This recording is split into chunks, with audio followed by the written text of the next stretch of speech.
నువ్వు ఊపుకుంటూ ఊరు నుంచి వచ్చి యాక్చువల్లీ ఇది అన్ఫేర్ అని చెప్పడానికి నీకు అంత సీన్ లేదు.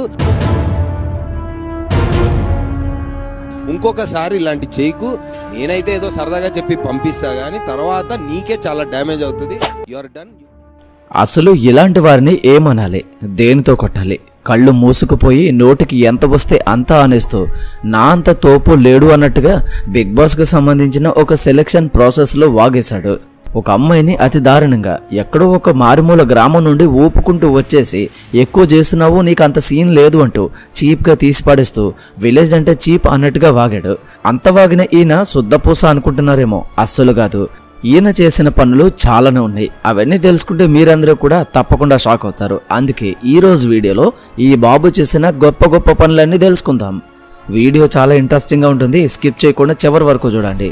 సినిమా ఇండస్ట్రీలో చాలా మంది హీరోలు వస్తారు వెళ్తారు, కానీ కొంతమంది మాత్రం తమ స్టైల్, టాలెంట్, యాటిట్యూడ్తో ఎప్పటికీ గుర్తుండిపోతారు. అలాంటి వారిలో ఒకరు మన నవదీప్. ఒక పక్క హీరోగా మెరిసిపోయిన ఈయన మరొక పక్క నెగటివ్ క్యారెక్టర్ రోల్స్కి కొత్త డెఫినేషన్ ఇచ్చాడు. కేవలం సినిమాతోనే కాదు, టెలివిజన్ షోల ద్వారా బిగ్ బాస్ షోల్లో తన యాటిట్యూడ్, తన హాస్యంతో కోట్లాది మంది అభిమానులను సంపాదించుకున్న నవదీప్ చుట్టూ ఎప్పుడు వివాదాలు కూడా తిరుగుతూనే ఉంటాయి. కెరియర్లో కొన్ని మంచి సినిమాలు చేసినప్పటికీ వ్యక్తిగత జీవితం మాత్రం పోలీస్ కేసులు, పార్టీస్, డ్రగ్ కేసులు, పోలీసు విచారణలు, హీరోయిన్స్తో అఫైర్స్ ఇవన్నీ నవదీప్ని షాడోలో ఎప్పటికీ వెంటాడుతూనే ఉంటాయి. అసలు నవదీప్ లైఫ్ డౌన్ఫాల్ అవ్వడానికి ముఖ్య కారణం ఏంటి? నవదీప్ కారణంగానే ఆత్మహత్య చేసుకున్న హీరోయిన్ ఎవరు? హీరోయిన్ అంకితకు నవదీప్కి మధ్య ఉన్న సంబంధం ఏంటి? నవదీప్ నిజంగానే గేనా? దీనిపైన నవదీప్ ఇచ్చిన క్లారిటీ ఏంటి? ఇవన్నీ తెలియాలంటే తప్పకుండా ఈ వీడియో చూడాల్సిందే. పోలు నవదీప్ 1986 జనవరి 26న నల్గొండ జిల్లాలోని పాలెంలో జన్మించాడు. తండ్రి రామారావు, తల్లి మాధవి. వీరికి నవదీప్ కంటే ముందు దీప్తి అనే ఒక కూతురు కూడా ఉంది. ఈమె హైదరాబాద్లోని ఇంటర్నేషనల్ స్కూల్ ఆఫ్ ఇంజనీరింగ్లో మేనేజర్గా పనిచేస్తున్నారు. నవదీప్ ఫ్యామిలీ హైదరాబాద్లోని ఆర్టీసీ క్రాస్ రోడ్ దగ్గర ఉండేది.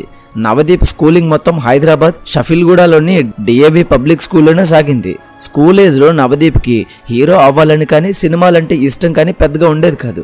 అయితే స్కూల్ ఏజ్లో పెద్దగా ఆ ఏరియా నవదీప్ పైన ప్రభావం చూపకపోయినా ఇంటర్మీడియట్ చదివే టైంలో ఎక్కువ ప్రభావం చూపించింది. ఆర్టీసీ క్రాస్ రోడ్స్లో చుట్టుపక్కల సినిమా హాల్ ఎక్కువగా ఉండడం వల్ల ఫ్రెండ్స్తో కలిసి సినిమాలకు ఎక్కువగా వెళ్ళేవాడు. అలా సినిమాలపై ఆసక్తి పెరిగింది. ఇదే విషయాన్ని ఇంటర్మీడియట్ టైంలో పేరెంట్స్కి చెప్పడంతో వారు కూడా సపోర్ట్ చేశారు. అంతేకాదు నవదీప్ని చెన్నైలో యాక్టింగ్ ఇన్స్టిట్యూట్లో జాయిన్ చేశారు. తన యాక్టింగ్ స్కిల్స్ డెవలప్ చేసుకున్నాడు. ఇక్కడే నవదీప్కి హీరో ఆర్య, జీవ బెస్ట్ ఫ్రెండ్స్ అయ్యారు.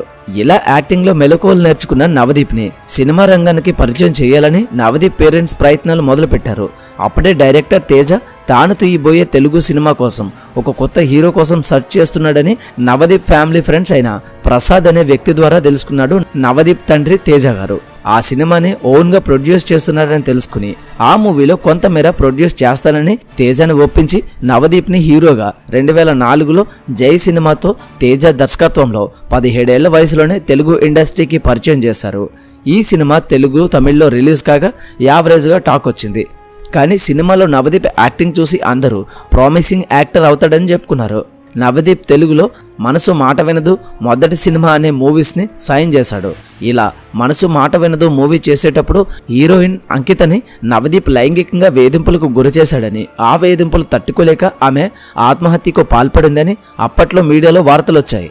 అంతేకాదు ఈ విషయం గురించి అంకిత ఫిలిం ఛాంబర్లో కంప్లైంట్ ఇచ్చింది అని కూడా టాక్ వచ్చింది. ఆ తర్వాత 2005లో మనసు మాట వినదు సినిమా రిలీజ్ అయ్యి మంచి టాక్ తెచ్చుకున్నాడు.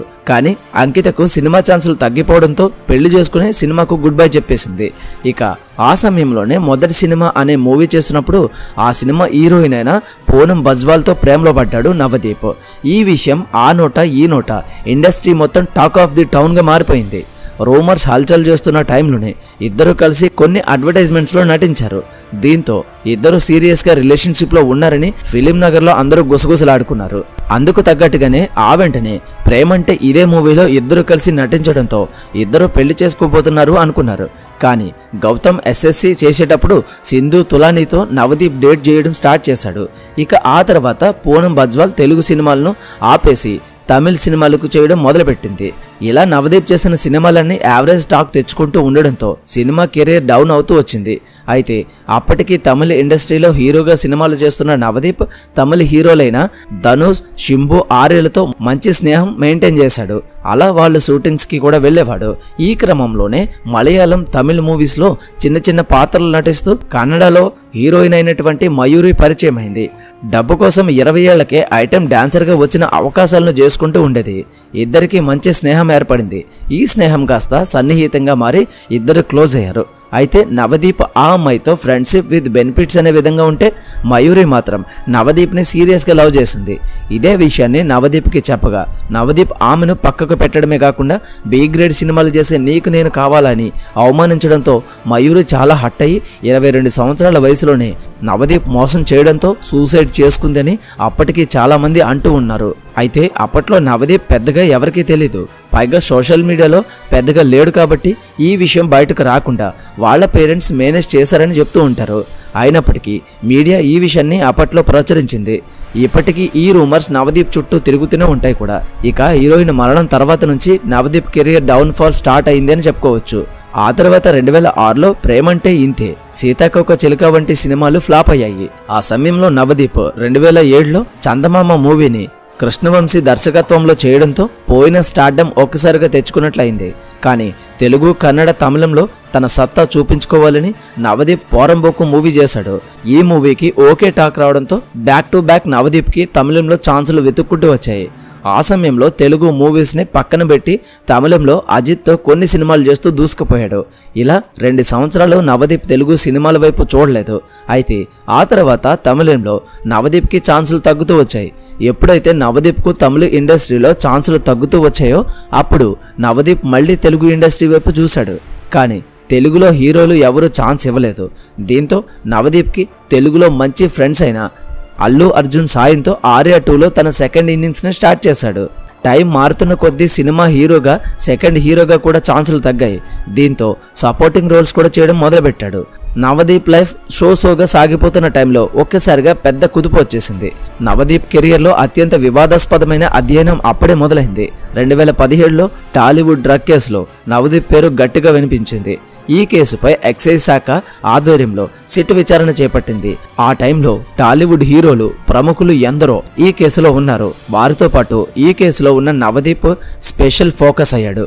ఆ తర్వాత 2017లో బిగ్ బాస్ 1 కంటెస్టెంట్గా వెళ్ళి గెలవలేకపోయాడు. ఇదంతా కాదని వెబ్ సిరీస్లు చేయడం మొదలుపెట్టాడు.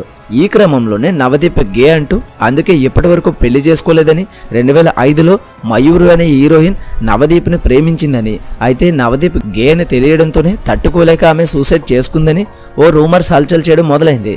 అప్పటి వరకు హీరోయిన్ మయూరి చనిపోవడం నవదీప్ మోసం చేయడం వల్లే అనుకున్న వాళ్ళందరూ అసలు విషయం ఇది అనుకోవడం మొదలుపెట్టారు. అప్పుడు పెద్దగా ఈ రూమర్స్నే పట్టించుకుని నవదీప్ సినిమా, వెబ్ సిరీస్లు చేసుకుంటూ పోయాడు. అయితే 2023లో వచ్చిన న్యూసెన్స్ అనే వెబ్ సిరీస్తో హీరోగా తన థర్డ్ ఇన్నింగ్స్ని మొదలుపెట్టి తన జీవితంలో వచ్చిన రూమర్స్ గురించి క్లారిటీ ఇచ్చాడు. నవదీప్ నేను గే కాదు, పెళ్లి చేసుకోకుండా ఉంటే గే అవుతారా, నేను మీ అందరి ముందు ఎలా నిరూపించాలి అని నేను గే కాదు అని క్లారిటీ ఇస్తూ ఆ తర్వాత 2005లో చనిపోయిన హీరోయిన్కు నాకు ఎటువంటి సంబంధం లేదని కూడా క్లారిటీ ఇచ్చాడు. ఆ తర్వాత సెప్టెంబర్ 23న తెలంగాణ నార్కోటిక్ పోలీసులు సిఆర్పిసి సెక్షన్ 41 కింద నోటీస్ ఇచ్చి ఆయనను విచారణకు పిలిచారు.